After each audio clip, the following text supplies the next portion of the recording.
जा दिन सतगुरु भेटिया ता दिन लेखे जान, बाकी समय व्यर्थ गया बिना गुरु के नाम।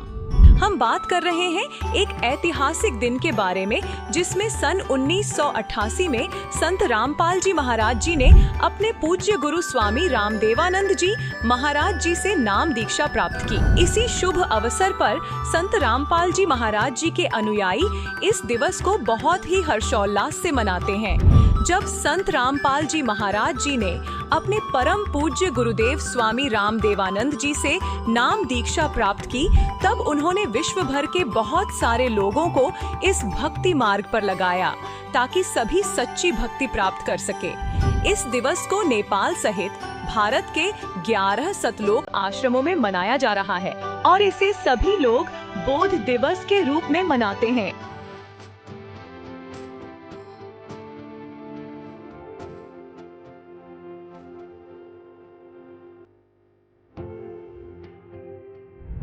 यह दिवस 15, 16 और 17 फरवरी सन 2025 को मनाया जा रहा है, जिसमें संत गरीबदास जी महाराज जी की वाणियों का 3 दिवसीय अखंड पाठ, दंत व नेत्र जांच चिकित्सा, विशाल भंडारा, विशाल सत्संग समारोह, निःशुल्क नाम दीक्षा, दहेज मुक्त विवाह और रक्तदान शिविर जैसे अनोखे कार्यक्रम के साथ साथ आध्यात्मिक प्रदर्शनी भी लगाई जाएगी। यह कार्यक्रम विश्व भर के सभी सतलोक आश्रमों में मनाया जाएगा, जिसमें आप सभी सपरिवार सादर आमंत्रित हैं। इस कार्यक्रम का सीधा प्रसारण सतलोक आश्रम श्री धनाना धाम, तहसील गोहाना, जिला सोनीपत, हरियाणा, भारत से आप 17 फरवरी 2025 को सुबह 7:30 से the TV NRI channel, Sant Rampal ji Maharaj live सत्संग यूट्यूब चैनल, जगत गुरु संत रामपाल जी महाराज फेसबुक पेज पर देख सकते हैं।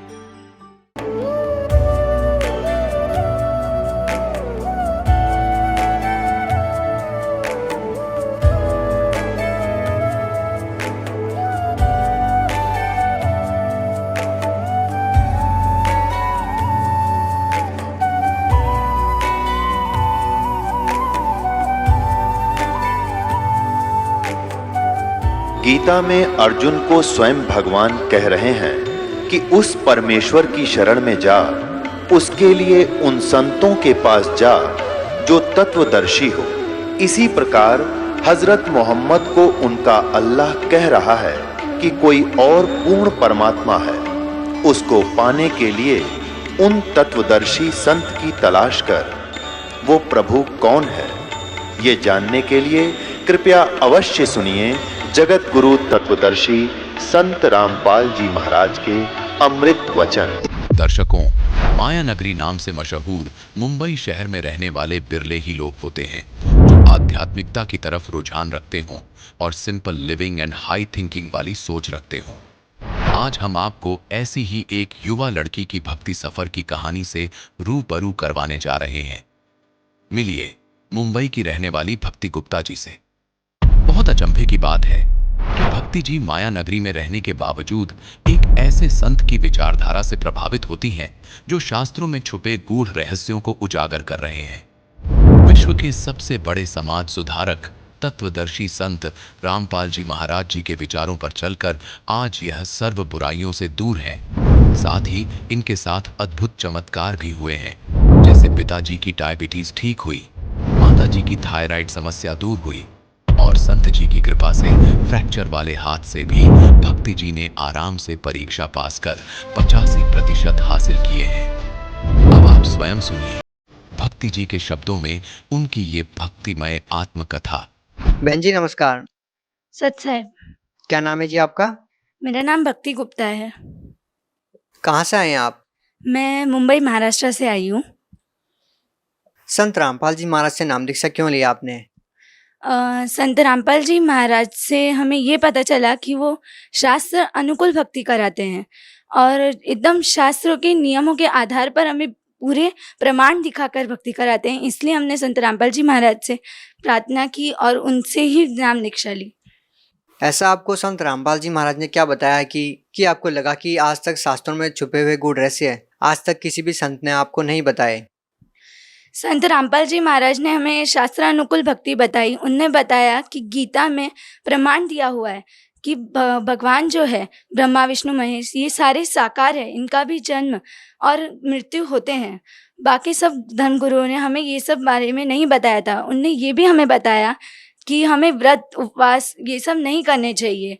और जैसे कि सब धर्मगुरु है वो हमें कहते थे कि हमें उपवास रखने चाहिए, हमें श्राद्ध निकालना चाहिए, और वही सब चीज़ें हमें प्रमाण के साथ गीता जी में बताई संत रामपाल जी महाराज ने कि ये सब करने से हमें कोई मोक्ष प्राप्ति नहीं होगी या कोई सत्मार्ग नहीं मिलेगा। तो संत रामपाल जी महाराज ने आप लोगों को जो भक्ति साधना बताई, तो उस भक्ति से आप लोगों को कोई लाभ मिला? हाँ, लाभ तो बहुत सारे हुए हैं जिनकी हम गिनती नहीं कर सकते, पर सबसे बड़े लाभ ये हुआ है कि मेरे पापा जी हैं जिनको डायबिटीज़ बहुत ज़्यादा ही रहती थी, कि 500 से नीचे उतरने वाली डायबिटीज़ आज एकदम नॉर्मल है, जो कि सिर्फ संत गुरु रामपाल जी महाराज की वजह से हुई है, उनसे प्रार्थना करने से हुई है। और मेरी मॉम, उनको थायराइड की प्रॉब्लम थी, जो उनके पैर की नस उस वजह से दब गई थी, और उन सद्गुरु रामपाल जी महाराज से प्रार्थना करने के बाद हमें उस प्रॉब्लम से भी छुटकारा मिला। मेरी मॉम एकदम क्योर हो गई हैं, उनके पैर की नस जैसी थी वैसी बिल्कुल हो गई है, एकदम ठीक हो गई बिल्कुल। बाद में डॉक्टर के पास एक्सरे करा के देने के बाद डॉक्टर खुद शॉक्ड हो गए कि नहीं, आज भी ऐसा हो सकता है कि कोई गुरु जी के कहने से या संत रामपाल जी महाराज से प्रार्थना करने से आज भी ये सब क्योर हो रहे हैं। और मेरी सबसे बड़ी प्रॉब्लम ये हुई थी कि मेरी 10th की बोर्ड एग्ज़ाम्स में मेरे राइट हैंड जो है जिससे मैं सारे पेपर्स लिखती हूँ, वो मेरा हाथ फ्रैक्चर हो चुका था, बिल्कुल लिखने की कंडीशन में नहीं था। मैं एकदम तब रोने जैसी हो गई थी, मैं अपने कष्ट बता नहीं पा रही थी किसी को कि इतना पेन हो रहा था, मैं पेपर लिखने की हालत में नहीं थी। और दूसरे दिन ही मेरे बोर्ड एग्ज़ाम्स के स्टार्टिंग पेपर स्टार्ट था। मैंने गुरुजी से प्रार्थना की, संत रामपाल जी महाराज से अरदास की कि गुरुजी मैं अब कैसे लिखूंगी पेपर। मैंने उनको प्रार्थना भेजी, तब संत रामपाल जी महाराज ने मुझे कहा कि नहीं बेटा, तू लिखेगी, मालिक दया करेंगे। दूसरे दिन मैं पेपर लिखने गई और तभी मुझे दूसरे दिन ऐसा फील हुआ कि नहीं, मेरे हाथ में तो कुछ लगी ही नहीं है। मैं बिल्कुल आराम से पेपर लिख रही थी, जिस स्पीड से मैं नॉर्मल हाथ से लिखती थी उसी स्पीड से मैं अपने टूटे हुए हाथ से लिख रही थी। मुझे खुद को यकीन नहीं हो रहा था, पर फिर भी मैंने सबसे पहले पेपर कंप्लीट किया और आज भी मुझे बोर्ड्स में 85% आए हैं और पूरे महाराष्ट्र में जो टॉप कॉलेज है उस कॉलेज में एडमिशन मिला है, तो मेरे लिए बहुत बड़ी बात है। भक्ति जी, एक बात बताइए हमको, आप माया नगरी नाम से मशहूर मुंबई शहर में रहते हैं।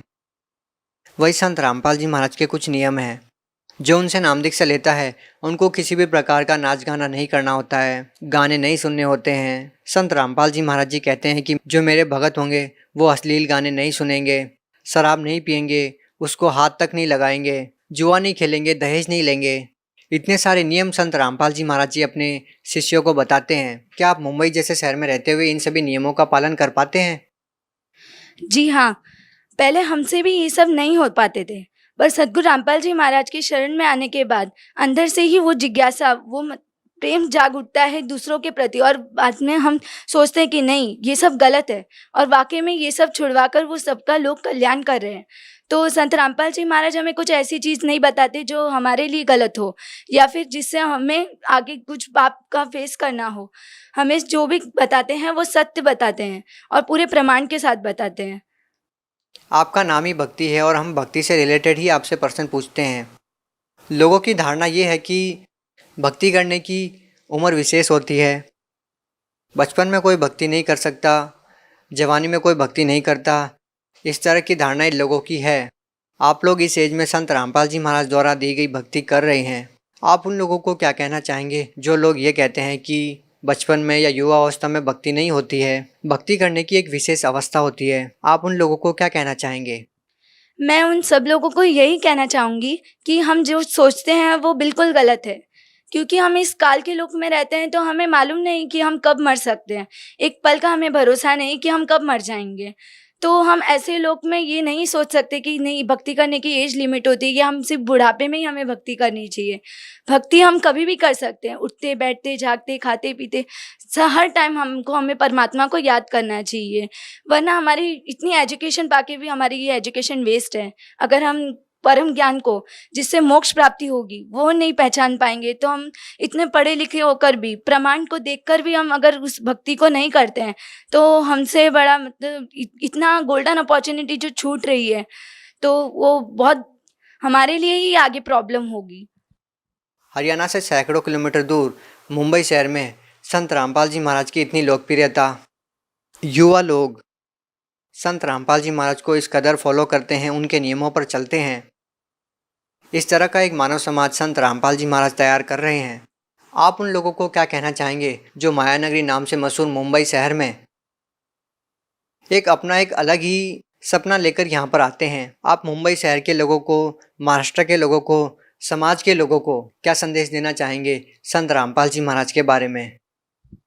संत रामपाल जी महाराज जो भक्ति बताते हैं, उनसे हमें लाभ तो होते ही हैं, पर हमें ये भी पता चलता है कि नहीं, जो आज तक हम भक्ति कर रहे थे, जो हमने इतना वक्त वेस्ट किया है, उससे हम लोग इतना पछतावा होगा कि नहीं, काश ये भक्ति हमें पहले मिल गई होती तो हम आज पता नहीं कितनी भक्ति कर चुके होते। तो मैं सभी लोगों को यही संदेश देना चाहूँगी कि आप संत रामपाल जी महाराज के सत्संग सुने, उनका ज्ञान समझें, उनसे नाम दीक्षा लें और अपना कल्याण करें। एक अंतिम प्रश्न आपसे पूछना चाहेंगे कि आज लोगों के सामने सबसे जटिल प्रश्न ये है कि लाखों लोगों की भीड़ में एक सच्चे संत को पहचानना लोगों के लिए कितना मुश्किल है। लोग कैसे पहचान करेंगे कि कौन सही संत है और कौन सही नहीं है? सच्चे संत की पहचान ऐसे हो सकती है अगर हम उनके सत्संग सुनते हैं, पर क्या हमें वो प्रमाण दिखाते हैं? बिल्कुल नहीं। वो बस अपने ही तरह की मन गढ़ंत अपनी भक्ति बताते हैं, किसी भी शास्त्र को दिखा के वो भक्ति नहीं कराते, जो कि पूरे प्रमाण के साथ सद्गुरु रामपाल जी महाराज पुस्तकों को दिखाकर, गीतों, वेदों, पुराण, शास्त्रों को दिखाकर हमें भक्ति करा रहे हैं। तो इससे पता चलता है कि सही संत होगा वो कोई भी ग्रंथों को छुपाएगा नहीं, कोई भी श्लोकों को नहीं छुपाएगा, वो सभी प्रमाणों के साथ हमें भक्ति कराएगा। तो जो संत रामपाल जी महाराज भक्ति करा रहे हैं वो पूरे प्रमाणों सहित करा रहे हैं, तो मुझे ऐसा लगता है कि वो भक्ति बिल्कुल सही है और शास्त्र अनुकूल है। जी बहुत बहुत धन्यवाद। धन्यवाद सर। अब जगत गुरु तत्वदर्शी संत रामपाल जी महाराज जी के सत्संग के माध्यम से उस अद्वितीय आध्यात्मिक ज्ञान के बारे में जानते हैं, जिसके माध्यम से आप भी प्राप्त कर सकते हैं ऐसे आध्यात्मिक, मानसिक और भौतिक सुख जो अभी तक आपने सिर्फ मीराबाई, ध्रुव, प्रहलाद जैसे कुछ ही भक्तों की जीवन कथा में सुने होंगे। अब सुनिए तत्वदर्शी संत के संग शास्त्र अनुकूल भक्ति सत्संग, ऐसा अद्वितीय आध्यात्मिक ज्ञान जिसका है सर्वधर्मों के पवित्र शास्त्रों में प्रमाण। अब जैसे ये संसारिक लोग ढोल ढाल बजाते हैं, कब? जब विवाह होता है। अब हम गांव के बाहर बैठ कर ढोल सुने जाकर, ढोल सुने भाई, तो क्या वहाँ लड्डू जलेबी मिल जाएंगी? लड्डू जलेबी तो वहाँ मिलेगी जहाँ वो ढोल बज रहा है, वहाँ जाना पड़ेगा। तो इस प्रकार हमने सतलोक जाना पड़ेगा, वहाँ सब सुख प्राप्त होंगे। इस धुन से कोई लाभ नहीं, बजो सुनो ना सुनो। आपको जो मंत्र दे दिया इसे अपने आप वो बज रही है, अपने आप सुर खुलते चले जाएंगे। इसमें असंख्य धुनें हो रही हैं शरीर के अंदर, वो धुन न्यारी है इनसे। कोई है रे परले पार का, जो भेद कहे जनकार का, गरीबदास जी कह रहे हैं। कोई है उस परले पार का, यहां मुझे बताओ, और वो धुन का भेद बताओ, जो धुन वहां है परले पार यानी सतलोक में। ये नकली धुनें हैं, यहां पर जो तुम सुन रहे हो ये धुन वो नहीं है। गरीबदास जी क्या कहते हैं? कोई है रे परले पार का, जो भेद कहे झनकार का, कोई है रे परले पार का। परले पार यानी सतलोक में कोई गया हुआ वापस आया हुआ हो तो बताओ मुझे। ये खुद होकर आए थे, उस धुन को सुन कर आए थे, आंखों से कानों से देख सुन कर आए थे। कोई है रे परले पार का, जो भेद कहे झनकार का। झन मानुष, झनकार मानुष धुन का। वारही गोरख वारही दत्त, वारही धरु प्रहलाद अर्थ। ये तुम्हारे गोरख भी इधर ही, वारवन उर्ली साइड। वारही गोरख वारही दत्त, दत्त मान दत्तात्रेय जी, और ध्रुव और प्रहलाद ये सभी इधर ही हैं, काल के ही जाल में हैं। वारही गोरख वारही दत्त, वारही ध्रुव प्रहलाद अर्थ। वाह रही सुखदेव वाह रही व्यास वाह रही पाराशर प्रकाश वाह रही दुर्वासा दरवेश वाह रही नारद सारद शेष वाह रही भर्तरी गोपी चंद वाह रही सनक सनंदन बंद वाह रही ब्रह्मा वाह रही इंद्र वाह रही संस कला गोविंद वाह रही शिव शंकर जो संभ वाह रही धर्मराय आरंभ वाह रही धर्मराय धर धीर परम धाम पहुँचे हे कबीर रग यजुषाम अथर वेद परम धाम नीलय हा भेद अलल पंख अगाध भेव जैसे कुंजी सुरती से वार पार थे हाना था गरीबदास निर्गुण निगाह। अब क्या बताते हैं आदरणीय गरीबदास साहिब जी, परमात्मा से परिचित होकर सतलोक में वो धुन सुनकर वापस आए तो वो कह रहे हैं कोई हैरे परले पार का जो भेद कह उस जनकार का। वार ही गोरख, वार ही माने उरले तरफ, वार ही गोरख वार ही दत्तात्रेय और वार ही ध्रुव प्रहलाद वार ही सुखदेव वार ही व्यास और वार ही पाराशर प्रकाश। पाराशर प्रकाश माने जो पाराशर जी ने एक पुराण लिखी है उसको पाराशर का ज्ञान बताते, यानी इन पुराणों के और वेदों के सबके राइटर हैं कौन? व्यास जी। और ये ज्ञान व्यास जी का अपने सत्र का वो तो पुराणों में है। वेद ज्ञान और गीता ज्ञान जो है ये वेद व्यास के सत्र का नहीं है। वेद व्यास जी के अंदर एक ऐसी एक गुण दृष्टि दे दी जाती है, दिव्य दृष्टि, जो भी हम वचन शब्द बोलते हैं ये कभी नाश नहीं होता, ये ब्रह्मांड में घूमता रहता है, पूरे के पूरे सेंटेंस घूमते रहते हैं। अब भाषाएं बदलती रहती हैं जिस कारण से वो आज ऋषि नहीं समझ पाते, तो परमात्मा एक ऐसा गुण देता है अपने ज्ञान को लिपिबद्ध कराने के लिए जो वेद व्यास में दिया था, और उन्होंने वेदों को जो भी जैसा था एज इट इज लिख दिया, उसमें अपना कुछ भी नहीं मिलाया। फिर उससे हट करके पुराण भी उन्होंने जिसने जैसा बोला था, गीता ज्ञान जो श्री कृष्ण के अंदर से काल जो बोल रहा था उसको व्यास जी नहीं पहचान सके। श्री कृष्ण में जो काल बोल रहा था, श्री कृष्ण के शरीर का प्रयोग करके जो वार्ता अर्जुन और उस श्री कृष्ण के मुख से बोल रहे उस ज्ञान की हुई थी, वह जो भी थी एज इट इज लिख दी उसने। जो संजय ने बोला, धृतराष्ट्र ने बोला, फलाने ने बोला, वो सारा कुछ लिख दिया। इसमें इसका अपना कोई रोल नहीं। और इसका रोल होता फिर ये इसमें देवी पुराण के अंदर प्रथम स्कंद में कि हे भगवान, ब्रह्मा उस नारद जी से पूछ रहा है कि सृष्टि किसने रची, कैसे रची। नारद जी बता रहे हो मैंने अपने पिता से सुनी नो। था उनको ज्ञान होता है व्यास जी को, तो वो अपने ही तरफ से लिखता और अपना ही ज्ञान बताता। तो यहाँ कहने का भाव ये है कि ये चारों वेद जो हैं ये इनके अंदर परमात्मा परम धाम का पाने का ज्ञान नहीं है, उस परमात्मा की महिमा अवश्य लिखी है। तो इसके लिए क्या बता रहे हैं? धर्मराज दरबार में देई कबीर तलाक, मेरे भूले चूके हंस को तू पकड़िए मत जाके।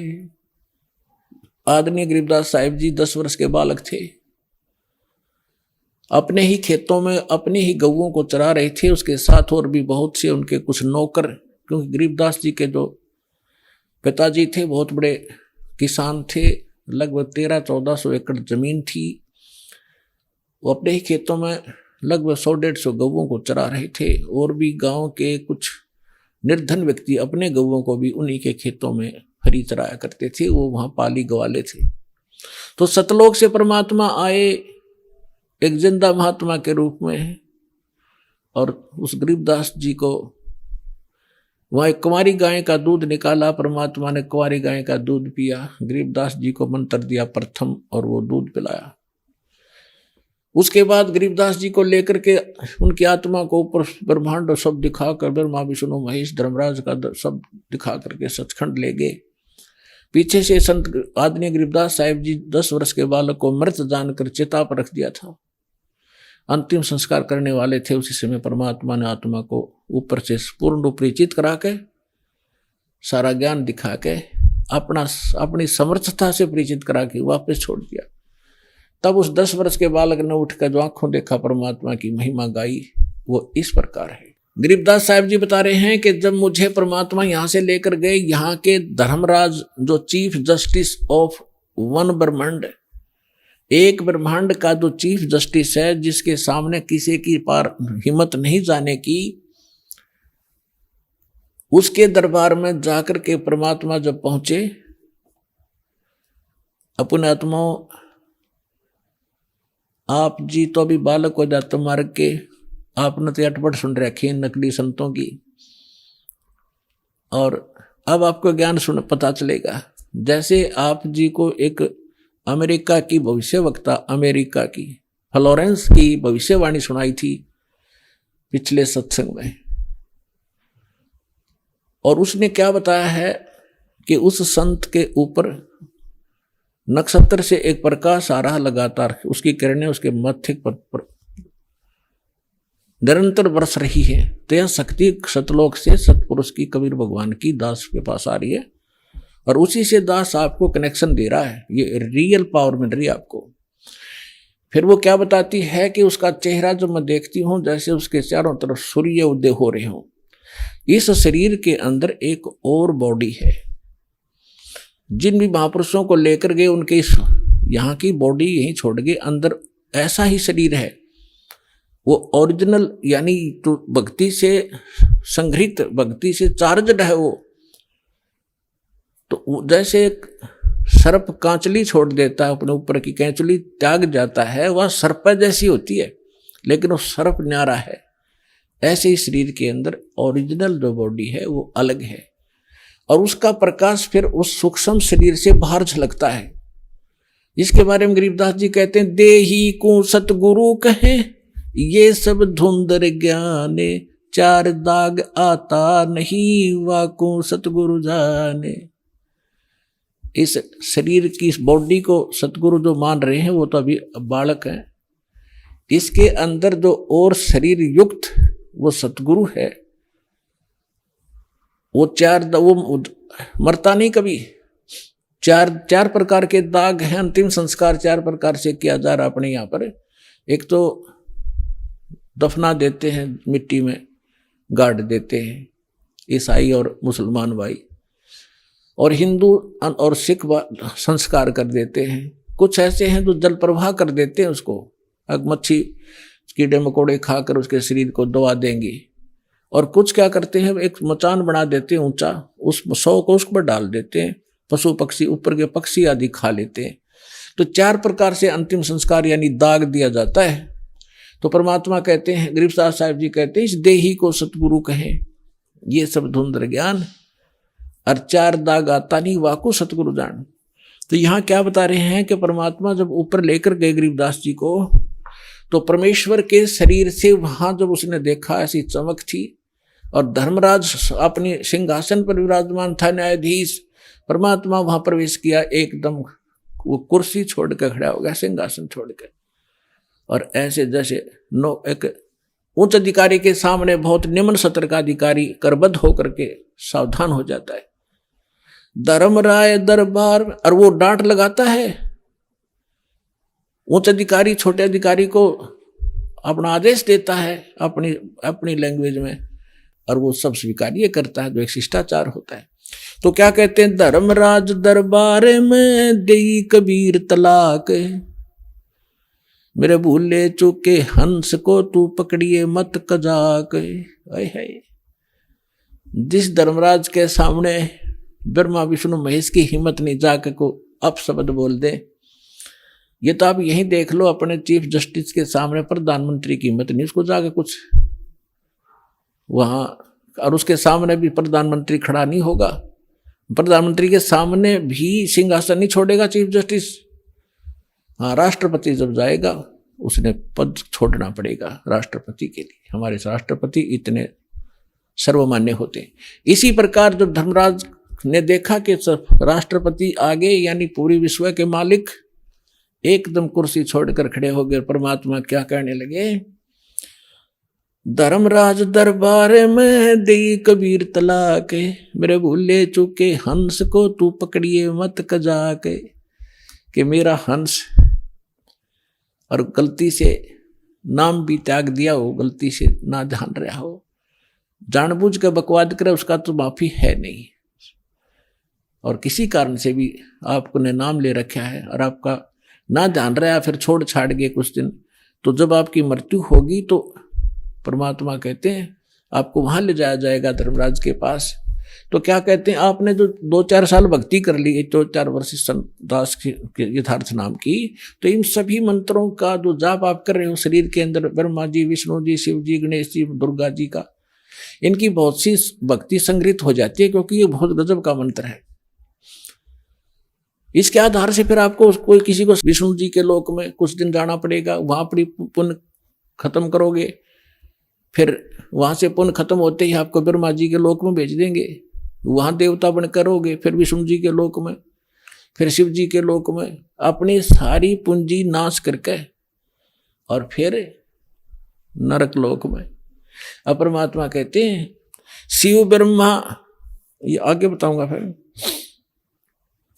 तो वहां जब धर्मदास जी को परमात्मा धर्मराज के दरबार में धमका रहे थे कि मेरे भूले चूके हंस को भी तो पकड़िए मत कजाक, खबरदार मेरे हंस को तूने, जिसने न्यू कह दिया कि मैं कबीर साहब का उपदेश ले रखा था, आपको पता ही होगा वो कौन सा नाम जाप कर रहा है, उसकी भक्ति से पता लग जाएगा, तो उसको पकड़ना नहीं।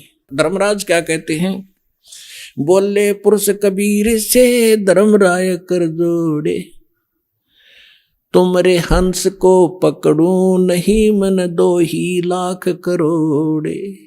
ने बोला जी आपके हंस न मैं नहीं पकड़ सकता, मैंने दोहाई है, लाख करोड़ दोहाई। फिर क्या बताता, अपनी व्यवस्था, अपनी मजबूरी बता रहा है कि यहाँ का विधान है, जैसा कर्म जिसने किया है वो भोगना पड़ेगा।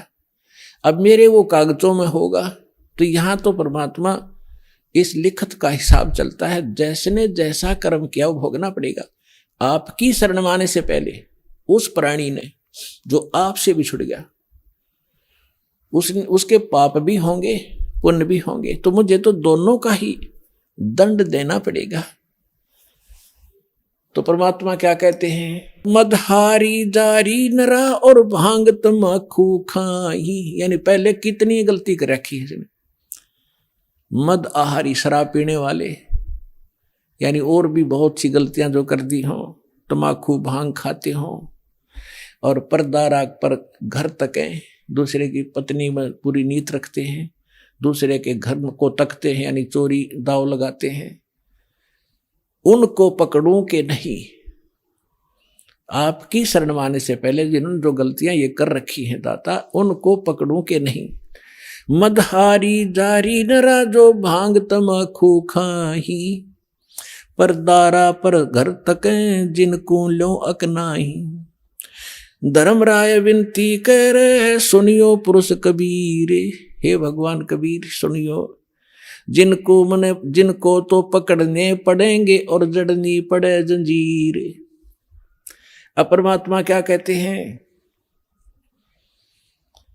कर्मों से तीरथ हैं अब हैं जो शरण कबीरे, जिनको निश्चय मारे हूं और काटो बल तकसीर। यानी पहले किए सो बक, परमात्मा क्या कहते हैं, पहले किए सो बकस हूं आगे करे ना कोई, कबीर कहे धर्मराय सो नाम रटे मम सोई।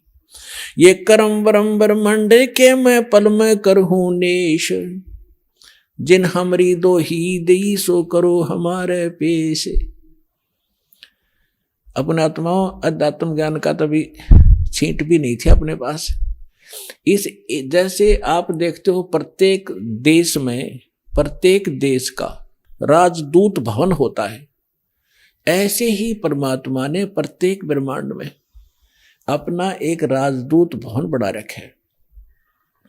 और जो यहाँ ऐसा कहता है कि मैं तो ऐसे ऐसे भगवान कबीर साहब का भक्त हूँ और आप मेरा कोई अकाउंट नहीं कर सकते, तो परमात्मा कहते हैं कर्म भ्रम ब्रह्मंड के मैं पल में कर हूं नेस, 1 मिनट में नष्ट कर दूंगा तेरे, तूने ये बकवास जो इस जीव से करवा रखी है, तूने करवाए सारे उल्टे कर्म इससे, अज्ञान भर के इसके अंदर। और जिसने मेरा नाम लिया, मेरी दोहाई दी कि इस हृदय से जो पुकारेगा वहां के, मैं तो भगवान कबीर साहब का शिष्य था, उनका बच्चा हूं, आप मुझे कैसे ले आई यहाँ पर? तो उनको मेरे पास, मेरे राजदूत भवन में करो हमारे पेश।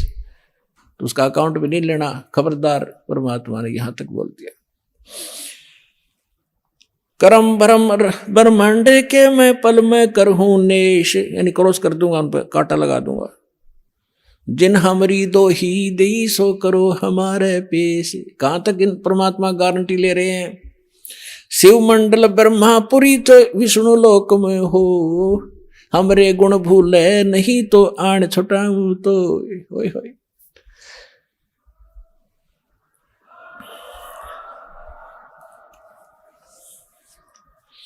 पुण्यात्माओं, आप ऐसे समर्थ की शरण में आगे हो,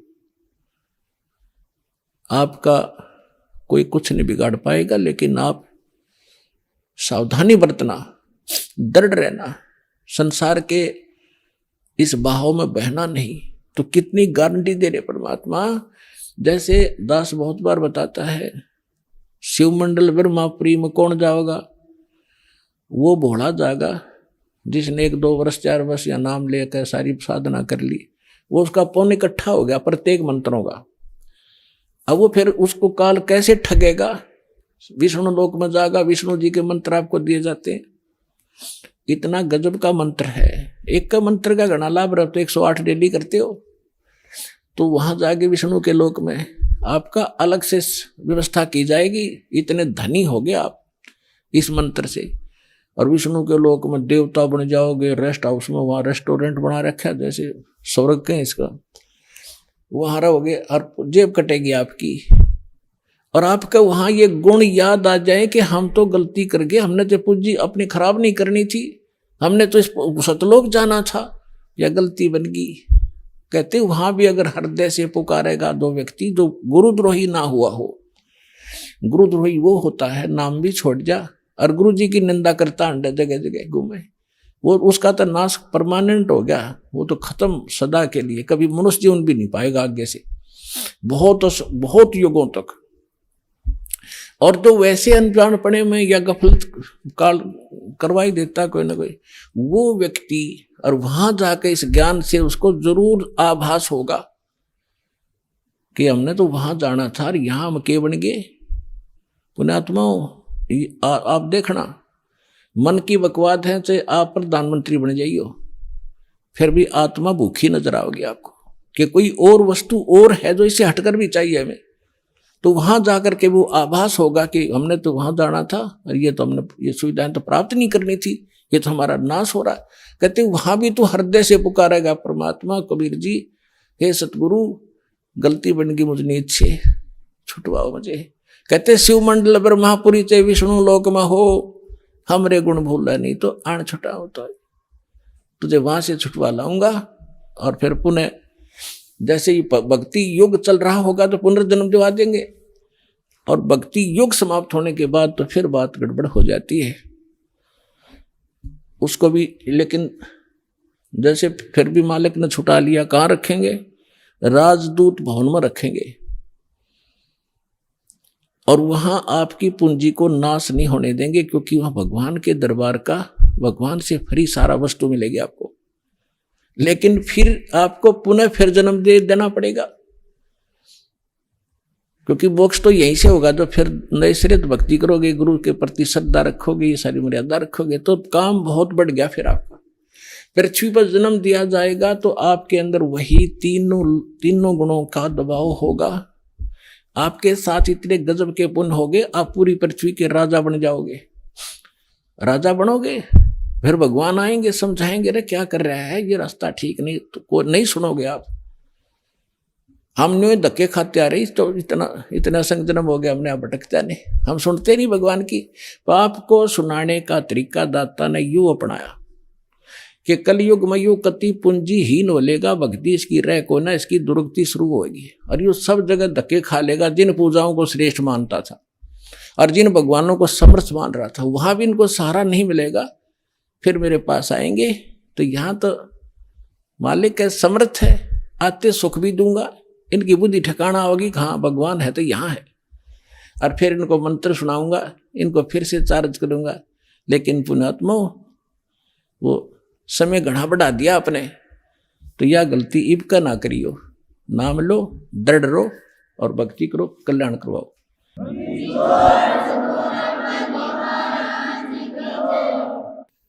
परम पिता परमात्मा पूर्ण ब्रह्म सर्व सृष्टि रचनहार कबीर देव कबीर परमेश्वर जी की असीम रजा से आप चंद पुण्यात्माएं परमात्मा की महिमा सुनने के लिए उपस्थित हुए। जिन पुण्यात्माओं पर परमात्मा की विशेष रजा होती है, उन्हीं को इतना समय मिलता है, अन्यथा ये काल भगवान इस प्राणी को अपने जाल में ऐसे तरीके से फंसा चुका है कि इस जीव को मृत्यु तक ये आभास नहीं होता कि मैं कर क्या रहा हूं, मुझे करना क्या चाहिए था। जिस संपत्ति को मैं जोड़ रहा हूं, जिस परिवार को मैं अपना मान बैठा हूं, जिस स्थान को मैं अपना समझता हूं, इसमें मैं रहूंगा कितने दिन। फिर हमारा एक ऐसा समाज बना दिया, हम उस परंपरा को देखकर संतुष्ट हो जाते हैं कि ये सबके साथ ऐसा ही हो रहा है, मृत्यु हो जाती है, कभी भी मर जाते हैं, कोई बात नहीं, कोई बात नहीं, चलेगा, क्योंकि हमारे पास कोई विकल्प नहीं था। अब परमात्मा स्वयं आए, यथार्थ ज्ञान हमें बताया, तो हमारी कुछ आंखें खुली, क्योंकि ज्ञान से ही एक सतर्कता आती है, ज्ञान से ही रुचि बनती है, ज्ञान से ही दिशा बदलती है। और ज्ञान अधिकारी के मुख से उच्चरित होगा तो वो असर भी करता है। यहां पर लाखों की संख्या में ऐसे श्रद्धालु हैं जो शराब पीते थे, तमाकू सेवन करते थे, बीड़ी सिगरेट हुक्का के माध्यम से, और वो नहीं छोड़ पाते थे। ये शिक्षा माता पिता और भी सभ्य समाज के लोग कहा करते हैं कि भी शराब नहीं पीनी चाहिए, तमाकू नहीं पीना चाहिए, अच्छी बात नहीं, लेकिन वो खुद भी पी रहे होते हैं। तो कहने का तात्पर्य है कि इस काल भगवान, ये ब्रह्म ज्योत स्वरूपी निरंजन, जिसको ऋषि महर्षि ब्रह्म कहा करते थे, और वो ब्रह्म साधना करके अपने आप को सबसे सुपीरियर माना करते थे, इसने इस जीव को ऐसे ढंग से फंसा लिया और ये विकार ज्यादा करवाता है। इसने अपना एक मन एलिमेंट छोड़ दिया आत्मा के साथ में।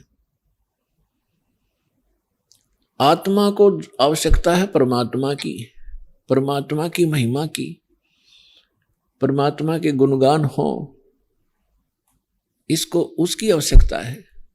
और ये मन इसके ऊपर प्रधान बना दिया, इसको डरा धमका के रखता है, भयभीत रखता है और विकारों की तरफ घसीट ले जाता है। विचार करने की बात है, तमाकू कोई पीने की चीज है? तमाकू इस शरीर को कार्बन डाइऑक्साइड की बजाय ऑक्सीजन की आवश्यकता है, और ये इसमें कार्बन डाइऑक्साइड इसमें प्रवेश करवाता है हुक्का बीड़ी सिगरेट के माध्यम से, और जिसके कारण आत्मा मलिन होती है, मन में विकार पैदा होते हैं, स्वभाव ठीक नहीं रहता। और स्वभाव ठीक नहीं रहेगा तो हम एक दूसरे के साथ छोटी सी बात पर भिड़ पड़ेंगे, लड़ पड़ेंगे, लट्ठम लट्ठा, तमोगुण बन जाते हैं। फिर शराब कोई पीने की चीज है जिसको पी के बेसुध हो जावा इंसान। और मांस कोई खाने की वस्तु है। अब हम कितनी स्पीड से इन बुराइयों को ग्रहण कर रहे हैं। तो काल ये चाहता है कि ये आत्मा परमात्मा की है और ये हमारे साथ प्रतिशोध ले रहा है।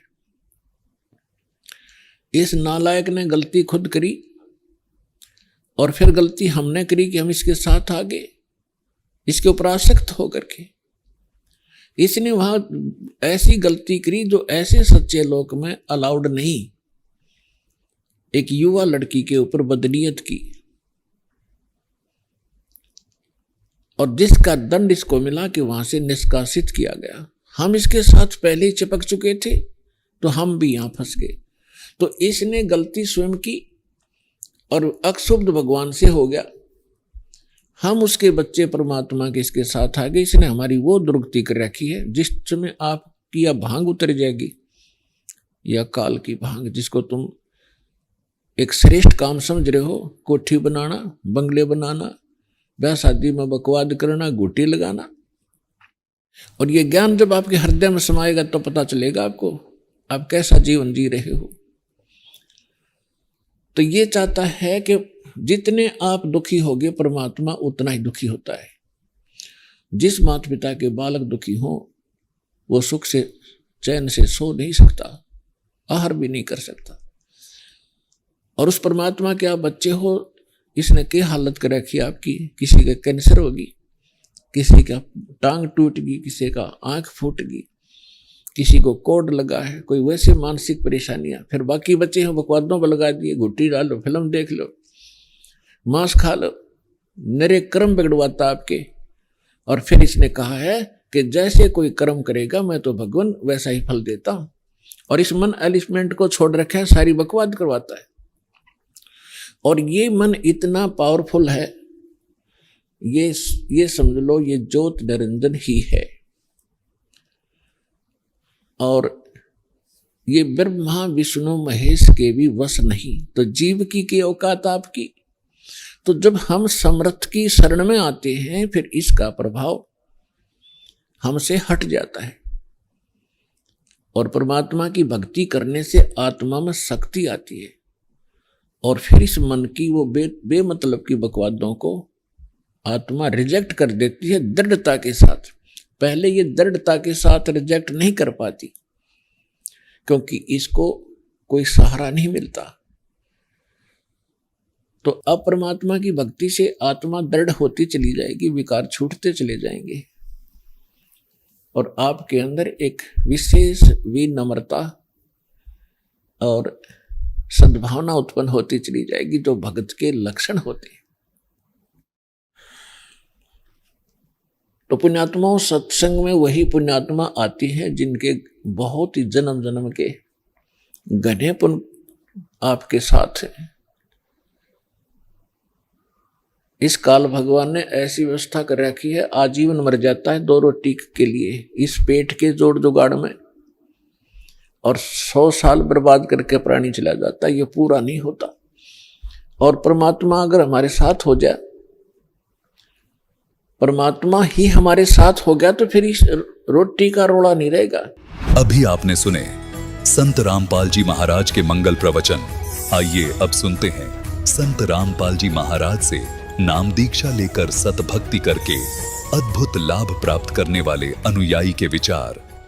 दर्शकों, इनसे मिलते हैं। ये है सुनीता जी, जो अलवर राजस्थान की रहने वाली हैं।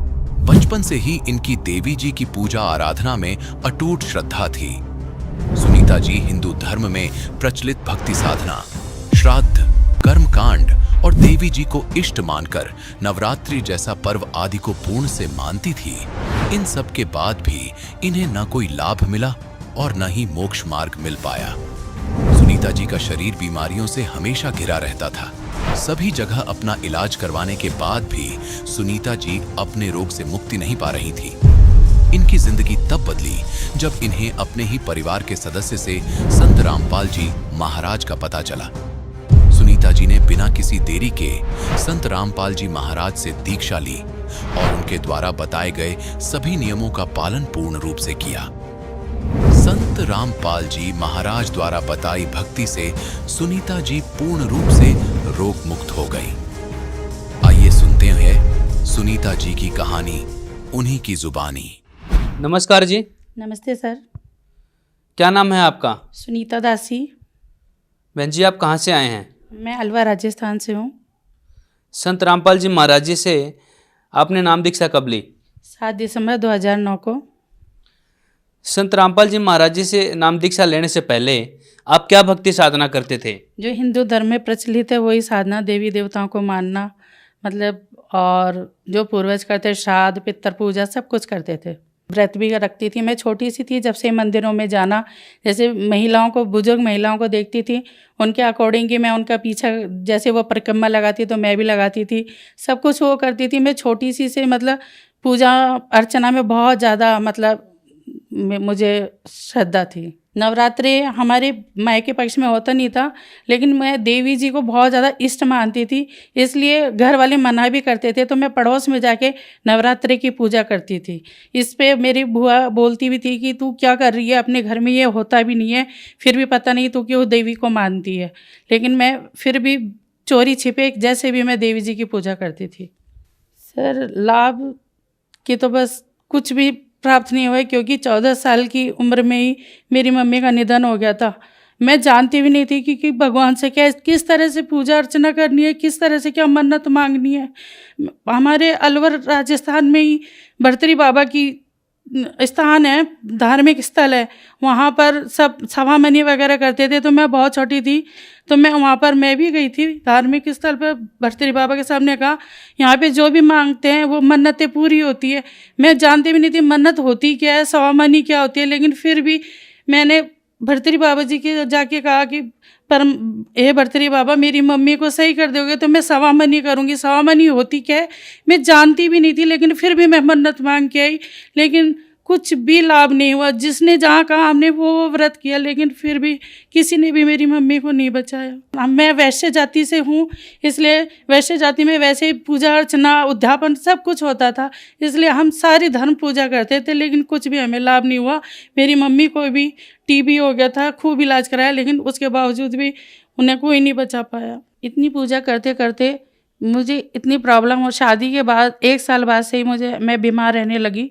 बहुत चारों तरफ डॉक्टरों को दिखाते थे, लेकिन डॉक्टर समझ ही नहीं पाते थे कि इसको क्या बीमारी है। किसी डॉक्टर ने मतलब फिशर का ऑपरेशन कर दिया, किसी ने अपेंडिक्स का ऑपरेशन कर दिया, उसके बावजूद भी मेरी बीमारी एज इट इज़ बनी रहती। डॉक्टर कहते पता नहीं ये है क्या, हमारी तो समझ के बाहर है, इसके लिए तो कोई बाहर से ही डॉक्टर मंगाना पड़ेगा। कोई समझ ही नहीं पाता था। फिर मैं इतनी ज़्यादा बीमार रहती थी, तो जब मेरे पिताजी का देहांत हुआ तो मेरी बुआ जी आई थी बॉम्बे से। उन्होंने कहा कि तू इतनी ज़्यादा बीमार रहती है तो हमारे गुरुजी हैं, तो उनके पास चल, वहाँ पे जाके तू तेरा ना सारी समस्या ख़त्म हो जाएगी। तू इतनी बीमार रहती है, इतने धर्म मतलब झाड़ फूंक सब कुछ करवाया सर। हमारे मतलब ससुराल पक्ष में इन चीज़ों पे ध्यान नहीं देते थे, लेकिन मेरे भाइयों ने कहा कि मेरी बहन का डॉक्टरी इलाज फेल हो गया तो इन्हें झाड़ा फूका कराया जाए। तो जहाँ भी जो भी कहते कि आज रात के 2 बजे लेके आना है तो रात के 2 बजे लेके जाते।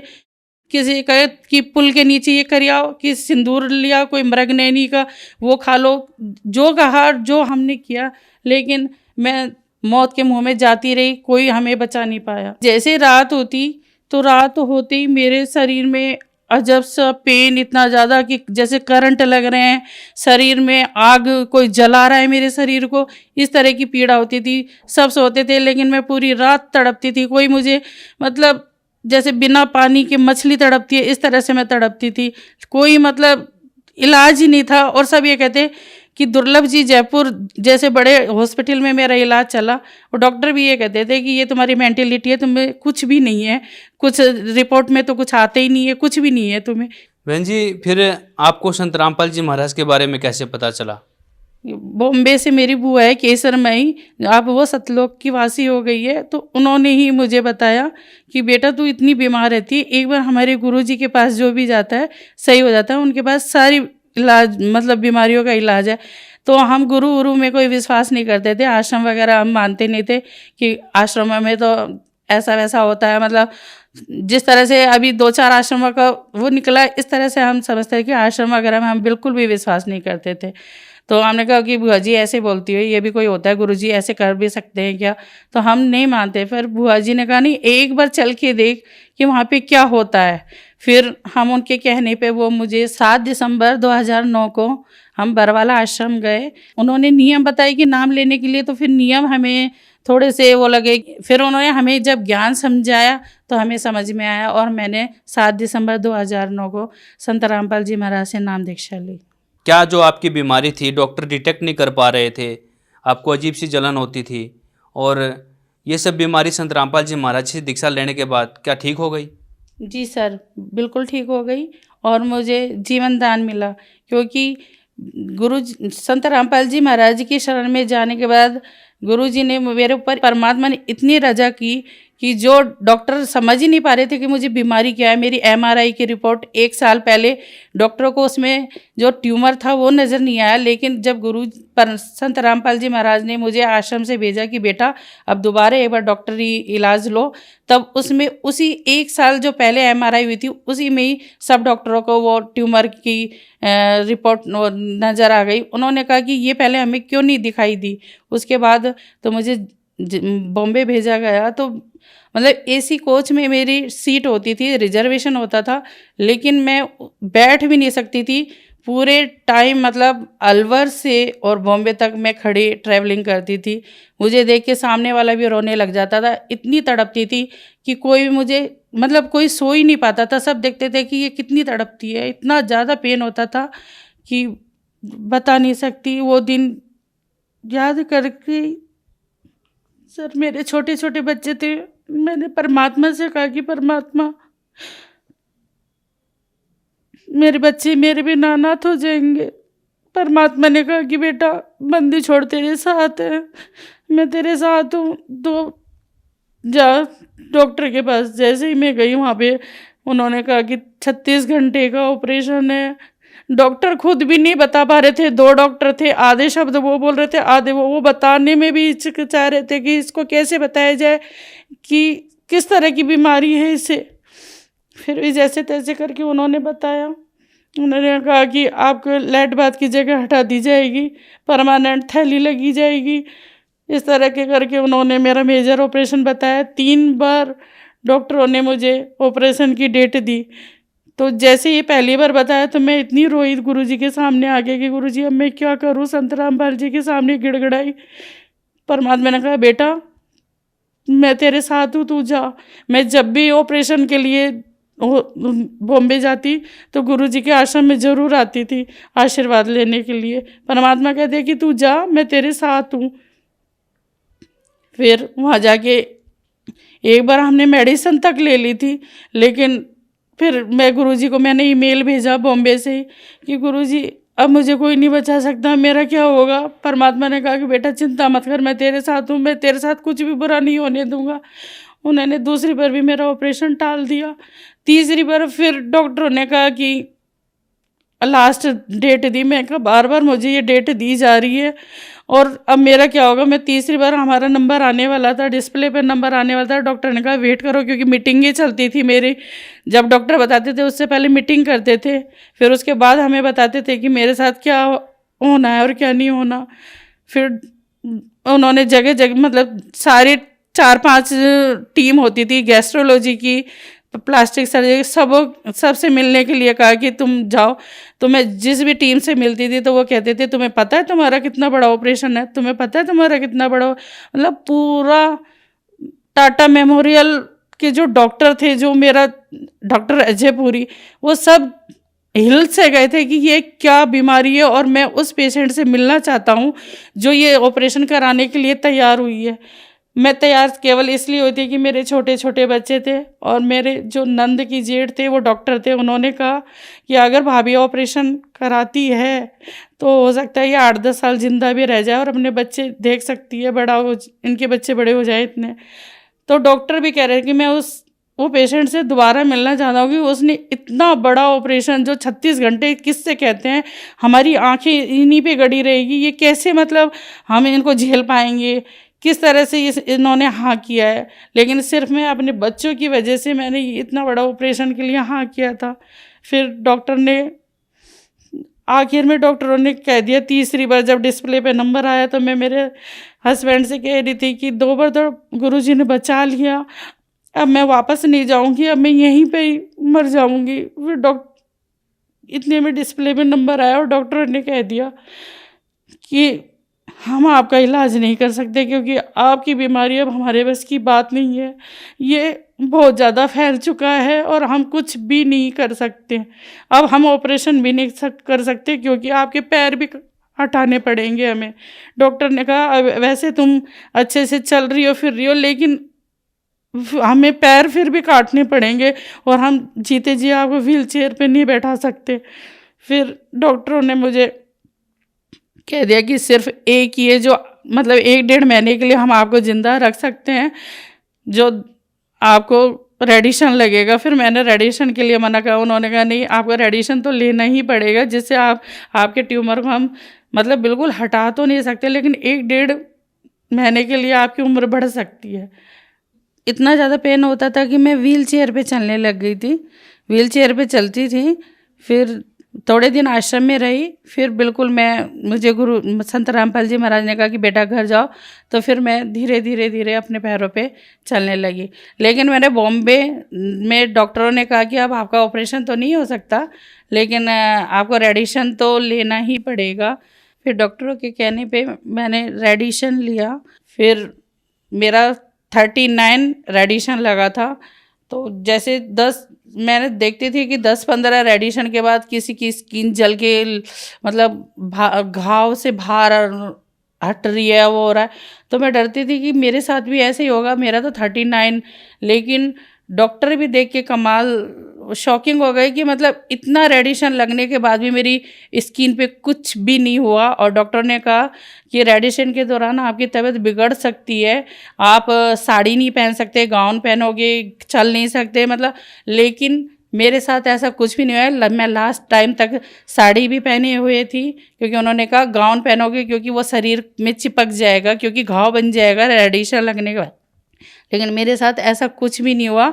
और चारों तरफ जैसे इतनी बीमारी इतनी ज़्यादा थी कि जहाँ भी मैं जाती तो सब कहते हैं कि ये शाने भोपे के, उसके बाद भी कहते हैं कि वहाँ चलो आप सही हो जाओगे। तो फिर मैंने कहा कि चाहे कुछ भी हो जाए, मैं संत रामपाल, मैंने पूरी दुनिया देख ली, जहाँ जहाँ हमें देखना था वो देख चुकी। अब संत रामपाल जी महाराज की शरण छोड़ के कहीं नहीं जाऊँगी, चाहे मेरी जान ही चली जाए। बस परमात्मा का वो दिन था, परमात्मा ने ऐसी रजा करी कि सिर्फ एक रेडिएशन ही लिया, और रेडिएशन इसका कोई वैसा इलाज नहीं है, केवल वो रोक सकता है, बीमारी ख़त्म नहीं कर सकता। लेकिन संत रामपाल जी की असीम कृपा से मेरा वो मतलब ट्यूमर कैंसर बिल्कुल ठीक हो गया। बहन जी, संत रामपाल जी महाराज की कृपा से जो आपका कैंसर ठीक हो गया, ये कैसे संभव हुआ, जबकि डॉक्टरों ने तो आपका ऑपरेशन करने से मना कर दिया था? जी, संत रामपाल जी एक संत नहीं, वो पूर्ण परमात्मा है। वो संत रामपाल जी के चोले में पूर्ण सृष्टि रचनाहार कबीर साहब आए हुए हैं, क्योंकि एक साइंस भी जहाँ फेल हो जाती है वहाँ संत रामपाल जी का असर वो शुरू होता है, क्योंकि साइंस भी एक भगवान ही साइंस भगवान से बढ़कर नहीं हो सकती, साइंस भी भगवान ने ही बनाई है। तो संत रामपाल जी की कृपा से ही मैं आज बिल्कुल सही, बिना ऑपरेशन। आज मैं टाटा मेमोरियल हॉस्पिटल में जाके देखती हूँ, छोटे छोटे बच्चे, बूढ़े बुजुर्ग सब इतना इलाज करा, और लास्ट में क्या होता है, मरते हैं। मुझे डॉक्टरों ने कहा कि सिर्फ 1.5-2 महीने आप बचोगी। मैं जब मेरे बच्चे छोटे छोटे थे तो मैं इतनी तड़पती थी कि जिंदा लाश थी ना, मैं लेटती तो कोई दूसरा ही लिटाता था, चद्दर भी कोई दूसरा उड़ाएगा, सब कुछ। और आज मैं अपने पैरों पे खड़ी हूँ, मैं दूसरों को भी मतलब जो मुझे व्हील चेयर पे लेके जाते, आज मैं पब्लिक को व्हील चेयर पे लेके जाती हूँ, आश्रम में लेके जाती थी। और आज मैं घर पर बिजनेस भी शुरू कर दिया है। जो एक गिलास पानी नहीं, मेरी 2 साल की बेबी थी, उसको मैं दूध की बोतल, वो रोती थी, मैं दूसरों पे बोझ बनी हुई थी। मैं परमात्मा से ये कहती थी कि परमात्मा मैं दूसरों पे बोझ कब तक। तो परमात्मा संत रामपाल जी महाराज ने कहा कि बेटी तू चिंता मत कर, तू अपना बोझ खुद उठाएगी, अपने बच्चों का खुद काम करेगी, सब कुछ। मतलब जो मैं मन में सोचती थी, मैं सुनती थी कि भगवान भी कहाँ है, कैसा होता भी है क्या नहीं भगवान। मैं जब शुरू में संत रामपाल जी महाराज के पास गई तो मैं तड़पती थी इतना ज़्यादा ऐसा नहीं है। मैं 8 साल तक दिन रात क्या होता है, मैं सोती नहीं थी, पूरी दुनिया सोती थी, मैं पूरी रात जगती थी, खड़ी रहती थी, मतलब पूरा टाइम मैं यही सोचती थी कि कब दिन की चिड़िया की आवाज़ आए। कब मैं बॉम्बे में 4 महीने रही थी, तो मुझे ये लगता है कि कब सुबह लोकल ट्रेन 4 बजे शुरू हो जाती है, तो कब लोकल ट्रेन की आवाज़ शुरू हो कि भाई दिन निकल, मतलब ऐसे तड़पती थी मैं, दिन रात खड़े रहती थी। समझ में नहीं आता था कि मेरा ये जीवन इतना कष्टमय। मैं संत रामपाल जी महाराज से कहती थी कि मुझे मौत दे दो, मुझे मौत दे दो, मुझे नहीं जीना। क्योंकि जब मैं कहराती थी तो पूरा आश्रम गूंज जाता था, इस तरह की मुझे तड़प होती थी। फिर संत रामपाल जी महाराज ने कहा कि बेटा मैं तुझे पीड़ा काटूंगा, मैं तुझे मौत नहीं दूंगा, मैं मेरी बेटी को बचा के रहूंगा। इतने साइंस तो इतनी है, क्यों नहीं इतने हॉस्पिटल भरे हुए, क्यों नहीं सही हो जाते, क्यों फिर भी मर रही है पब्लिक, क्यों? एक संत रामपाल जी महाराज जी ऐसे हैं जो जीवन रक्षक हैं। अगर सत्य भक्ति करे, श्रद्धा रखे, विश्वास रखे, आज आप केवल ये कह दो कि भाई संत रामपाल जी महाराज से कि मैं तुम्हारी शरण में आना चाहता हूँ, तो तभी से तुम्हारे लाभ होना शुरू हो जाएंगे। मैं बॉम्बे टाटा मेमोरियल हॉस्पिटल में जाके मतलब पूछ भी सकते हैं, जाके कह भी सकते हैं कि राजस्थान अलवर से सुनीता गुप्ता सैक्रम कोडोमा की पेशेंट है, वो सारी रिपोर्ट आपको देंगे। आप वहाँ पे जाके टाटा मेमोरियल में पूछ सकते हैं। बहन जी, संत रामपाल जी महाराज जी से नाम दीक्षा कैसे ले सकते हैं? संत रामपाल जी महाराज से नाम दीक्षा बहुत सारे टीवी चैनलों पर संत रामपाल जी महाराज का सत्संग आ रहा है, और उन पर सत्यलोक आश्रम के कॉन्टैक्ट नंबर आ रहे हैं, तो वहाँ पर आप कॉन्टैक्ट करके जो आपके समीप नामदान स्थल है वहाँ से नाम दीक्षा लीजिए। धन्यवाद जी। सच्चाई।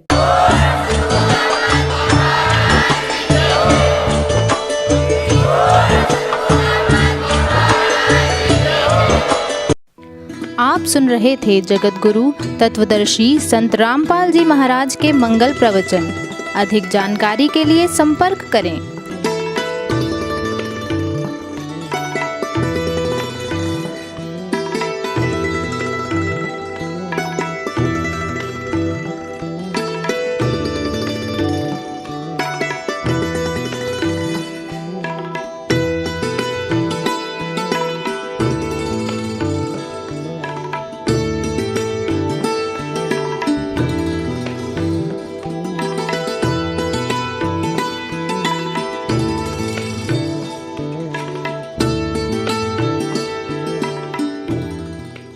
जा दिन सतगुरु भेटिया ता दिन लेखे जान, बाकी समय व्यर्थ गया बिना गुरु के नाम।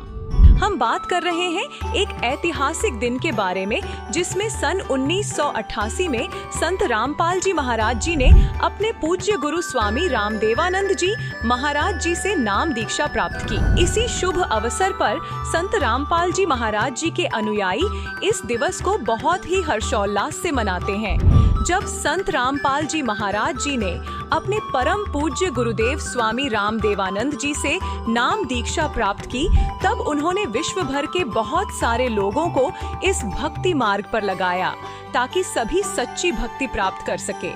इस दिवस को नेपाल सहित भारत के 11 सतलोक आश्रमों में मनाया जा रहा है, और इसे सभी लोग बोध दिवस के रूप में मनाते हैं।